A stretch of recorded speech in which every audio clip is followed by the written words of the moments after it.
آپ کے یار غار کو آپ کے پہلو میں دفن کر دیا جائے۔ سارے صحابہ چپ ہیں، کوئی ایک صحابی یہ نہیں کہتا ہے اے علی یہ کیا کر رہے ہو، نبی تو اپنی قبر کے اندر ہیں۔ سارے صحابہ خاموش ہیں۔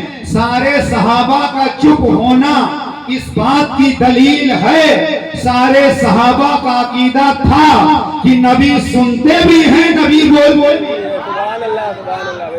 نبی سنتے بھی ہیں، نبی بولتے بھی ہیں۔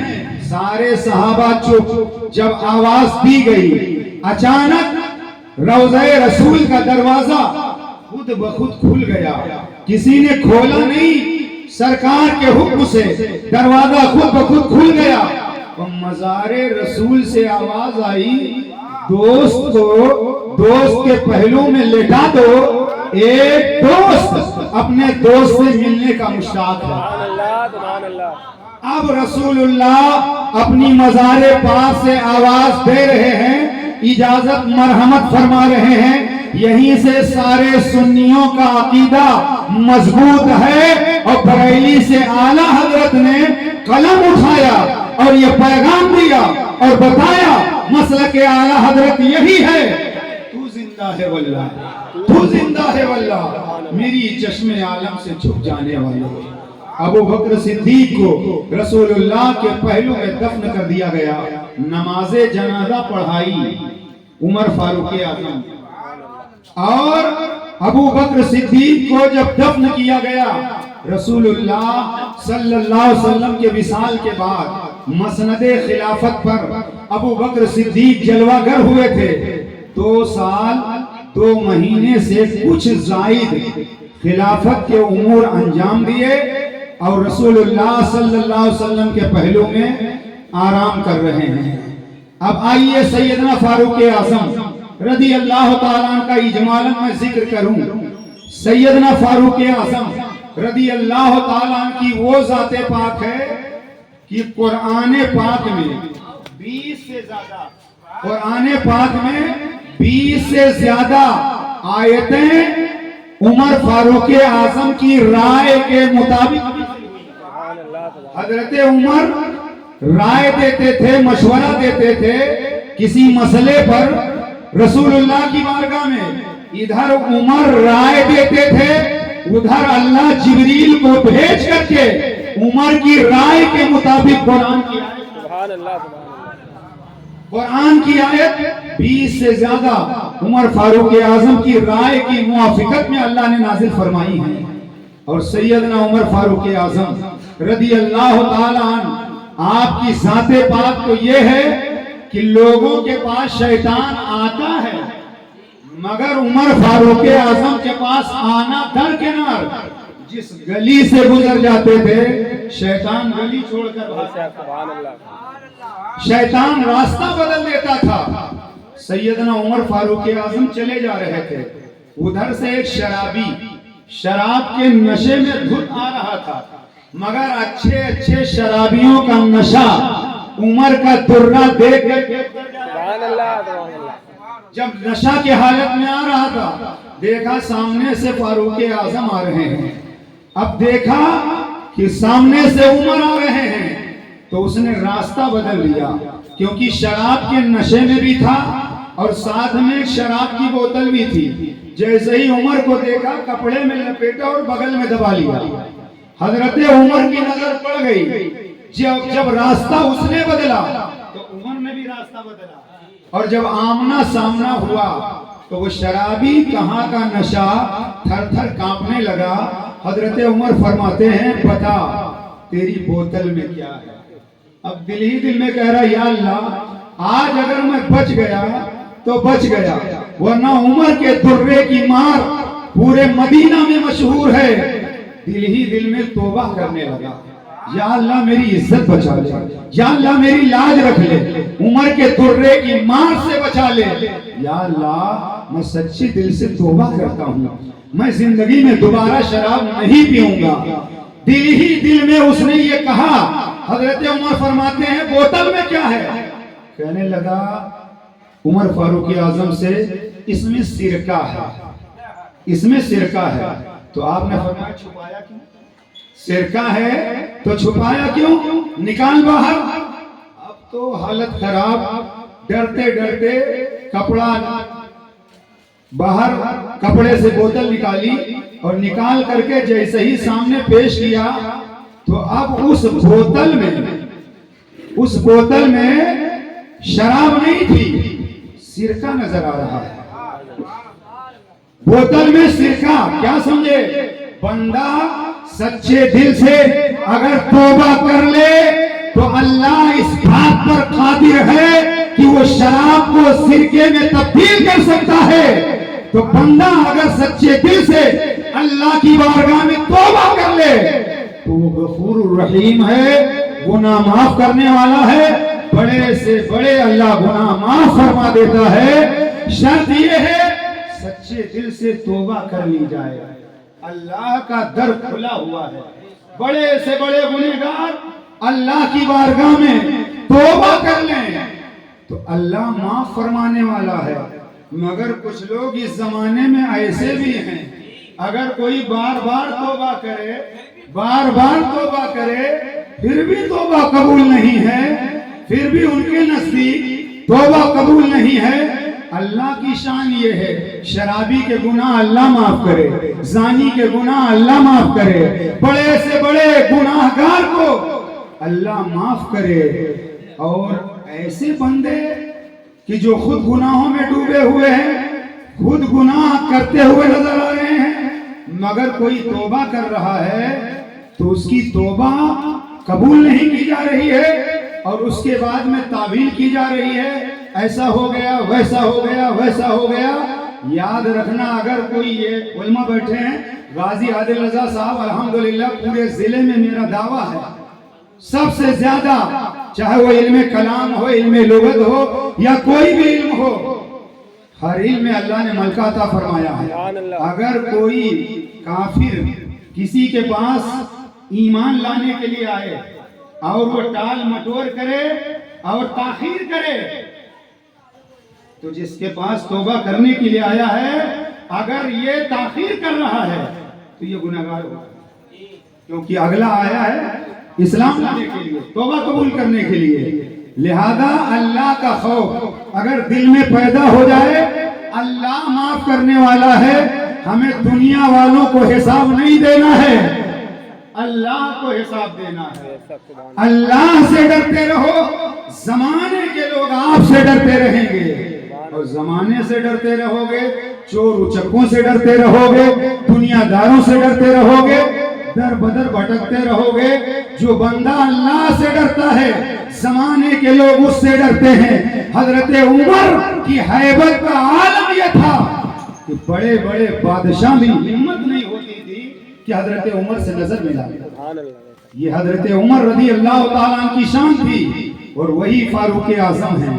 دو لوگوں میں جھگڑا ہو گیا پانی لگانے کے لیے کھیت میں، ایک کہتا تھا پہلے پانی میں لگاؤں گا، دوسرا کہتا تھا پہلے پانی میں لگاؤں گا۔ جب جھگڑا بڑھا تو دونوں نے کہا یار ہم آپس میں جھگڑا کیوں کریں، اللہ کے حبیب موجود ہیں، چل کر فیصلہ کروا لیا جائے۔ سرکار کی بارگاہ میں دونوں آئے، ایک مسلمان کہلاتا تھا، منافق تھا مگر اپنے آپ کو مسلمان کہلاتا تھا، وہ آیا رسول اللہ کی بارگاہ میں، دوسرا یہودی تھا، مسلمان نہیں تھا۔ جب آئے دونوں نے اپنا اپنا مقدمہ پیش کیا، اللہ کے حبیب نے سنا تو فیصلہ یہودی کے حق میں دے دیا، کیونکہ یہودی کے حق میں فیصلہ دے دیا۔ اب جب یہودی کے حق میں فیصلہ دے دیا اور یہ منافق مسلمان اس کے حق میں فیصلہ نہ ہوا تو وہاں تو بول نہیں سکتا تھا، دربار رسول سے باہر آیا اور آنے کے بعد یہودی سے کہنے لگا یہ اللہ کے حبیب ہیں، رحمت للعالمین ہیں، فیصلہ تو ٹھیک ہی کیا ہے مگر میں چاہتا ہوں عمر سے فیصلہ کروا لیا جائے۔ تو یہودی تھا، مسلمان نہیں تھا، مگر اس کا یقین دیکھو، کہنے لگا جب تمہارے نبی نے فیصلہ کر دیا ہے تو مجھے کوئی ڈر نہیں ہے، عمر کے پاس بھی میں چلنے کے لیے تیار ہوں، کیونکہ جو حق پر ہوتا ہے کہیں بھی بٹھاؤ، کہیں بھی بٹھاؤ، کہیں بھی لے جاؤ، حق بات کرنے والا نہ تنہائی میں ڈرتا ہے، نہ جھرمٹ میں ڈرتا ہے، نہ لوگوں کے مجمع میں ڈرتا ہے۔ اس نے کہا مجھے کہیں بھی لے چلو، میں چلنے کے لیے تیار ہوں۔ حضرت عمر کے پاس اس منافق مسلمان نے کہا چلو عمر بہت اچھا فیصلہ کرتے ہیں، عمر فیصلہ کریں گے، کہا چلو فیصلہ ہو جائے۔ حضرت عمر کے پاس یہودی گیا، وہ منافق مسلمان گیا، تو جیسے ہی اپنا واقعہ بیان کیا تو وہ مسلمان جانتے ہو جو منافق تھا بار بار کہہ رہا تھا میں مسلمان ہوں، میں مسلمان ہوں، یعنی میرا چہرہ دیکھو، فیصلہ میرے حق میں کرو، مگر اسلام کبھی ناحق فیصلہ نہ کرتا ہے، نہ کرنے کی اجازت۔ اسلام چہرہ دیکھ کے فیصلہ نہیں کرتا، شریعت ہے، طبیعت کے مطابق فیصلہ نہیں ہوتا۔ چنانچہ عمر فاروق اعظم سے جب منافق نے بار بار کہا میں مسلمان ہوں، تو یہودی نے کہہ دیا کہ اے عمر آپ کے نبی نے فیصلہ میرے حق میں کر دیا ہے۔ تو عمر نے تصدیق کروائی اس منافق سے، کیا یہ ٹھیک بول رہا ہے؟ اس نے کہا ہاں اے عمر فیصلہ تو اللہ کے حبیب نے کر دیا ہے، مگر میں چاہتا ہوں آپ فیصلہ کریں۔ عمر فرماتے ٹھہرو ابھی فیصلہ کیا۔ آپ اندر گئے، جانے کے بعد میں تلوار میان سے نکالی، نکالنے کے بعد آئے اور آنے کے بعد ایک ہی وار میں اس منافق مسلمان کا سر تن سے جدا تھا، لاش الگ تڑپ رہی ہے، سر الگ پڑا ہوا ہے، پورے علاقے میں یہ ہنگامہ بپا ہو گیا۔ عمر نے کلمہ پڑھنے والے کو مار دیا، عمر نے ایک نماز پڑھنے والے کی گردن قلم کر دیا، عمر نے ایک عبادت کرنے والے کا سر تن سے جدا کر دیا۔ یہ خبر چاروں طرف پھیل گئی، حالانکہ وہ رسول پاک صلی اللہ علیہ وسلم کے حیات ظاہری کا زمانہ تھا۔ یہاں پر ٹھہرو، عشق اور عقل کا ایک فیصلہ میں بتاؤں۔ حضرت عمر چاہتے تو کہتے ٹھہرو میں جا کر رسول اللہ سے تصدیق کر کے آ رہا ہوں، رسول اللہ سے اجازت لے کر آ رہا ہوں، میں رسول اللہ سے پوچھ کر کے آ رہا ہوں، مگر عقل یہ سب کرنے کا حکم دیتی ہے، مگر عشق ذرہ برابر تاخیر ہو جائے یہ عشق گوارا نہیں کرتا۔ حضرت عمر نے اس کی گردن مار دیا، کیونکہ عمر جانتے تھے سپریم کورٹ کا ہارا ہوا ہائی کورٹ میں آیا ہے، ہائی کورٹ میں کوئی ہار جاتا تو مقدمہ دائر کرتا سپریم کورٹ میں، اور سپریم کورٹ کا ہارا ہوا ہائی کورٹ میں آئے تو اس کا پاگل پن نہیں تو اور کیا ہے۔ حضرت عمر نے یہ سوچا یہ تو سپریم کورٹ کا جب فیصلہ نہیں مان رہا ہے تو تاخیر نہ کی جائے، گردن مار دی، یہاں تک کہ اللہ کے حبیب کو خبر پہنچی۔ رسول اللہ صلی اللہ علیہ وسلم نے فرمایا اے عمر لوگ کہہ رہے تم نے داڑھی والے کو مار دیا، تم نے نماز پڑھنے والے کو مار دیا، تم نے کلمہ پڑھنے والے کو مار دیا، تو سنو۔ حضرت عمر نے کہا یا رسول اللہ میں نے کسی نمازی کو نہیں مارا، میں نے کسی کلمہ پڑھنے والے کو نہیں مارا۔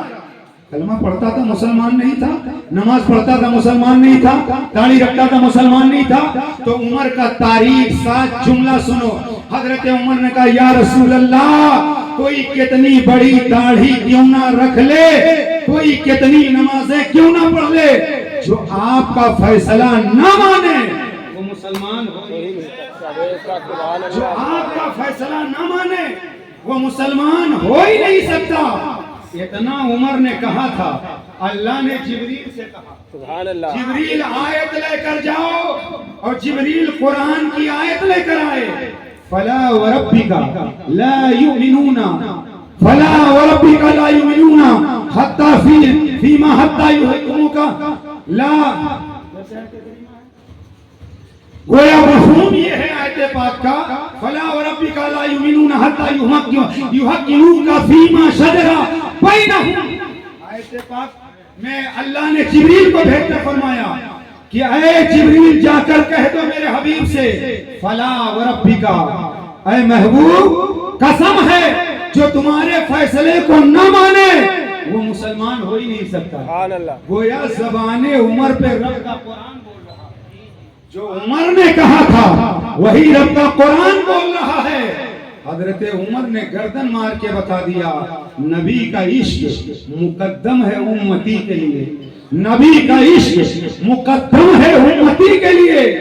شراب جیسے ضروری ہے روشنی کے لیے، شراب جیسے ضروری ہے روشنی کے لیے۔ یہ وہ فاروق اعظم ہیں ان کا جو منصب جو فضیلت ہے، کتاب کا نام نوٹ کر لو، کیونکہ کچھ چورکٹ اسی چکر میں رہتے ہیں، کہاں سے بول دیا کہاں سے بول دیا، تو کتاب کا نام نوٹ کرو، الریاض النظرہ، تاریخ الخلفاء، نزہۃ المجالس، 3 کتابوں کے اندر یہ بات ہے جو میں بتانے جا رہا ہوں۔ جبریل امین سرکار کی بارگاہ میں آئے، اور جب جبریل سرکار کی بارگاہ میں آئے تو میرے آقا نے فرمایا جبریل، عمر کا اللہ کے یہاں جو مقام ہے، عمر کی جو شان اللہ کے نزدیک ہے، عمر کا جو مقام ہے وہ بیان کرو۔ تو جبریل نے کہا یا رسول اللہ کے نزدیک جو عمر کا مقام ہے، جو عمر کی فضیلت ہے، یا رسول اللہ میں جبریل ہو کر کے اگر آپ کی بارگاہ میں اتنے سال تک بیٹھ کر کے فضائل عمر بیان کروں جتنے سال تک نوح علیہ السلام نے اپنی قوم میں تبلیغ کی ہے، پھر بھی میں عمر کے فضائل بیان نہیں کر سکتا۔ سبحان اللہ۔ 950 سال تک حضرت نوح نے اپنی قوم میں تبلیغ کی، گویا جبریل نے رسول اللہ کی بارگاہ میں بیٹھ کر یہ بتا دیا یا رسول اللہ میں جبریل ہو کر کے 950 سال تک اگر عمر کی فضیلت بیان کرتا رہوں تو میں جبریل ہو کر کے عمر کی مکمل فضیلت بیان نہیں کر سکتا۔ اب یہیں پر ٹھہرو، جب عمر کی فضیلت کا یہ عالم ہے تو عمر کی زندگی کی ساری نیکیاں ابو بکر کی صدیق کی ایک نیکی کی طرح، جب عمر کی فضیلت کوئی بیان نہیں کر سکتا تو ابو بکر کی فضیلت کون بیان کر سکتا ہے؟ یہ فاروق اعظم ہیں، آپ کی شہادت کیسے ہوئی؟ فاروق اعظم رضی اللہ تعالیٰ عنہ، آپ کی شہادت فجر کی نماز کے لیے حضرت عمر فاروق اعظم کی عادت کریمہ تھی کہ جب تکبیر تحریمہ شروع کرتے تو تکبیر تحریمہ سے پہلے یعنی نماز اللہ اکبر کہہ کر جب شروع کرتے تو اس سے پہلے نمازیوں سے فرماتے ہیں صفحے درست کر لو۔ ابو لولو نامی ایک دشمن پہلی صف میں آ کر کے کھڑا ہوا تھا اور حضرت عمر رضی اللہ تعالیٰ نے نماز شروع کی، اور جیسے ہی نماز شروع کی، اس زمانے میں اتنی لائٹنگ نہیں ہوتی تھی، مسجدوں میں دیا جلا کرتے تھے، معمولی سی روشنی کا انتظام ہوتا تھا، جیسے ہی عمر فاروق اعظم نے نماز شروع کی، اس ابو لولو نامی نے دشمن نے کئی ضرب لگائے، کئی خنجر سے وار کیا، یہاں تک کہ حالت نماز میں عمر فاروق اعظم زمین بوش ہو گئے اور آپ زمین پر تشریف لائے، اور وہ بھاگنے کا ارادہ جب اس نے کیا تو 13 لوگوں کو اس نے زخمی کیا اور 6 لوگ بعد میں انتقال کر گئے، 13 لوگوں کو زخمی کیا، اور ایک نمازی نے چادر کا پھندا ڈال کر اسے پکڑ لیا، تو اس نے دیکھا بچنے کا کوئی چانس نہیں ہے تو خودکشی کر لیا، یعنی خود اپنی جان اس نے لے لی۔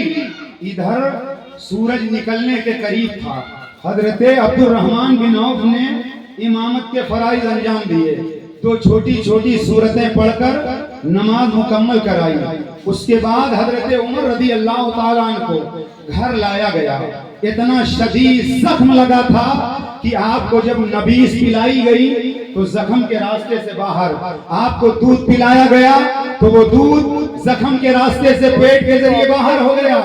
حضرت عمر فاروق اعظم رضی اللہ تعالیٰ عنہ اسی حالت میں تھے، ایک صاحب ملاقات کے لیے آئے اور جب جانے لگے تو پنڈلی سے نیچے ان کا کپڑا لٹک رہا تھا، اس حالت میں بھی حق پر بات کیا حضرت عمر فاروق اعظم نے اور اسے سمجھایا کہ یہ کپڑا اپنا درست کر لے، گویا ایسے عالم میں شہادت کا وقت قریب ہے، مگر حق بات حضرت عمر بول رہے ہیں، حضرت عمر حق بات بول رہے ہیں۔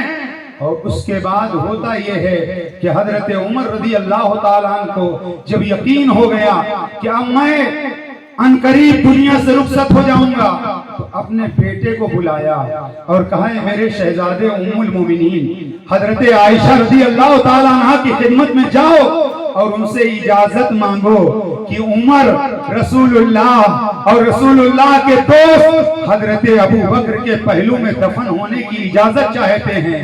اگر ام المومنین حضرت عائشہ اجازت دے دے گی تو مجھے ابو بکر کے پہلو میں دفن کر دینا، اگر اجازت نہ ملے تو مجھے جنت البقیع شریف میں دفن کر دینا۔ حضرت عمر کے شہزادے جب ام المومنین کی خدمت میں گئے تو ام المومنین حضرت عمر رضی اللہ تعالیٰ عنہ کے صاحبزادے سے فرمایا، میں نے یہ جگہ اپنے لیے بچا کے رکھا تھا، لیکن عمر کی ذات پر میں اپنے پر عمر کو ترجیح دے رہی ہوں، اپنی ذات پر عمر کو ترجیح دے رہی ہوں، میں اجازت دے رہی ہوں کہ عمر کو وہاں پر دفن کر دیا جائے۔ اجازت ملنے کے بعد بھی احتیاط دیکھو، حضرت عمر کہہ رہے ہیں ہو سکتا ہے ابھی میں زندہ ہوں، میرا پاس و لحاظ کرتے ہوئے ام المومنین نے اجازت دیا، جب میرا انتقال ہو جائے تو پھر دوبارہ جا کر کے اجازت لے لینا۔ وصال ہو گیا حضرت عمر رضی اللہ تعالیٰ عنہ کا، اور وصال کے بعد پھر جا کر کے اجازت جب طلب کی گئی تو ام المومنین نے پھر اجازت دی۔ حضرت عمر رضی اللہ تعالیٰ عنہ کی نماز جنازہ حضرت صہیب رومی نے پڑھائی اور حضرت عمر کو پہلو مصطفیٰ میں دفن کیا۔ ایک شاعر نے بڑا اچھا شعر کہا، صدیق و عمر کی توقیر ذرا دیکھو، توقیر کہتے ہیں عزت کو، صدیق و عمر کی توقیر ذرا دیکھو، پہلو محمد میں دونوں نے جگہ پائی، پہلو محمد میں دونوں نے جگہ پائی۔ حضرت عمر رضی اللہ تعالیٰ عنہ کو رسول اللہ کے پہلو میں دفن کیا گیا۔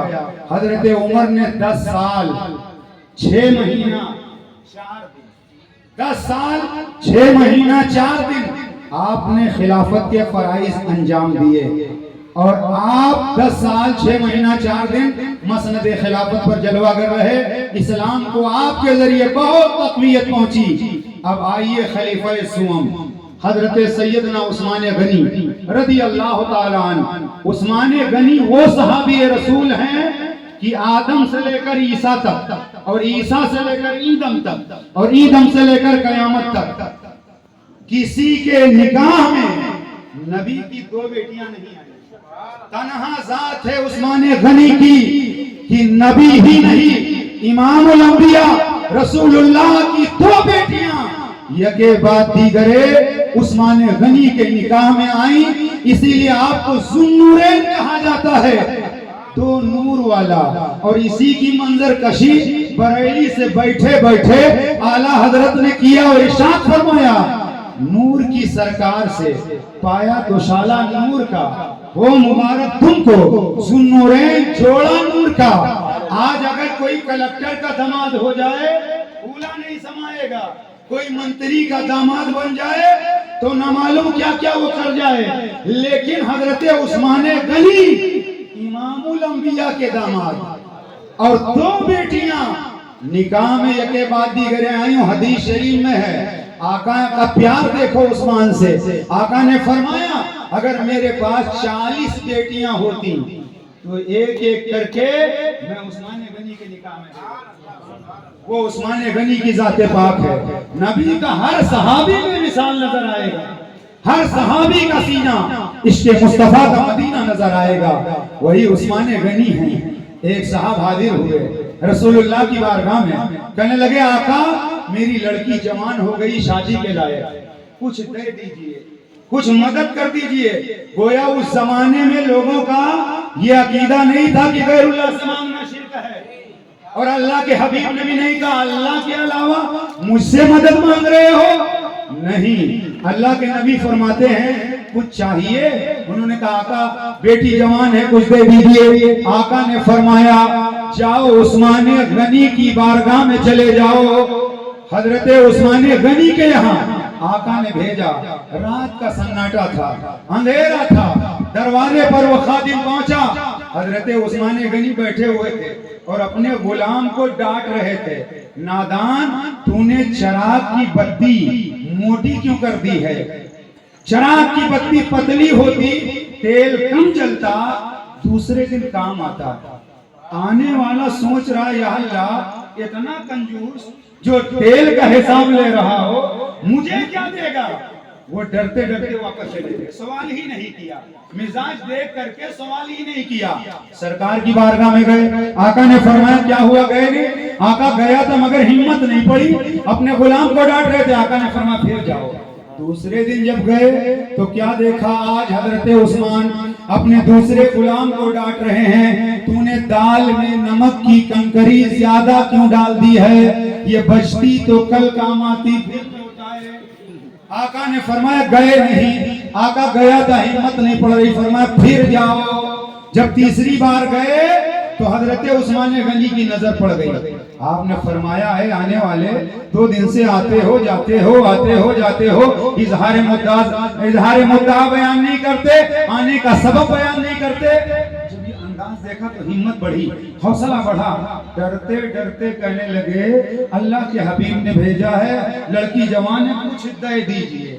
سبحان اللہ، نبی کا نام سنا تو عمر مسکرا، حضرت عثمان مسکرانے لگے، اس کا ہاتھ پکڑا، ہاتھ پکڑنے کے بعد اندر لے گئے، تیجوریاں کھول کر کے بکھیر دیا، اشرفیاں ہیں، ہیرے ہیں، جواہرات ہیں، تمام ساز و سامان ہے۔ حضرت عثمان غنی فرماتے ہیں جتنا لے جانا چاہو لے جاؤ، تمہیں روکنے والا کوئی نہیں۔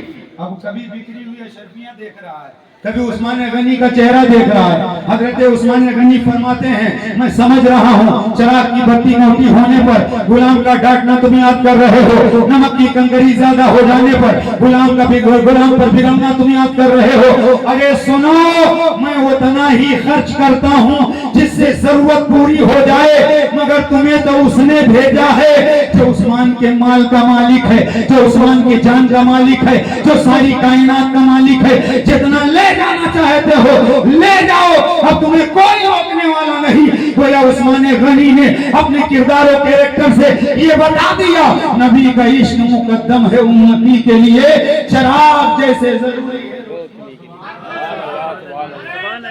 اللہ اکبر، یا رسول اللہ، چراغ جیسے ضروری ہے روشنی کے لیے۔ حضرت سیدنا عثمان غنی رضی اللہ تعالیٰ عنہ پر اگر گفتگو کی جائے آپ کی ذات پاک پر تو کافی وقت درکار ہے، اور ابھی مجھے یہاں سے فوراً پائلی کی سرزمین پر جانا ہے اور وہاں بھی خطاب کرنا ہے، اور میں نے 11:15 کا وعدہ کیا تھا کہ انشاءاللہ 11:15 پر میں سیونی سے روانہ ہو جاؤں گا انشاءاللہ۔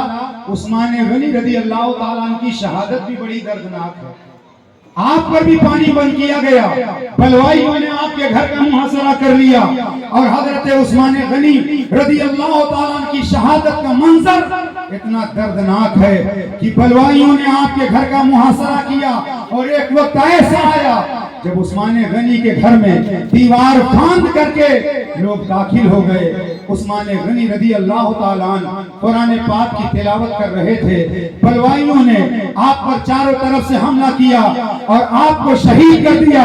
آپ کی بیوی حضرت نائلہ آگے بڑھ ہی بچانے کے لیے ان کی انگلیاں کٹ گئیں۔ عثمان غنی رضی اللہ تعالیٰ عنہ کے جسم سے جب خون کا قطرہ گرا ہے تو جانتے ہو حضرت عثمان غنی قرآن کی تلاوت کر رہے تھے، فَسَيَكْفِيكَهُمُ اللَّهُ وَهُوَ السَّمِيعُ الْعَلِيمُ۔ اس آیت کریمہ پر حضرت عثمان غنی کے خون کا قطرہ گرا اور عثمان غنی نے شہادت کا جام پی لیا۔ اے لوگوں، آپ کی توجہ، دنیا میں شہید بہت سارے لوگ ہوئے ہیں، قیامت تک شہید ہوں گے، مگر کسی کی شہادت کی گواہی بدر کا میدان دے گا، کسی کی شہادت کی گواہی احد کا میدان دے گا، کسی کی شہادت کی گواہی کربلا کا میدان دے گا، کسی کی شہادت کی گواہی کوئی زمین دے گی، کسی کی شہادت کی گواہی کوئی جگہ دے گی، مگر عثمان غنی کی شہادت کی گواہی اللہ کا قرآن دے گا۔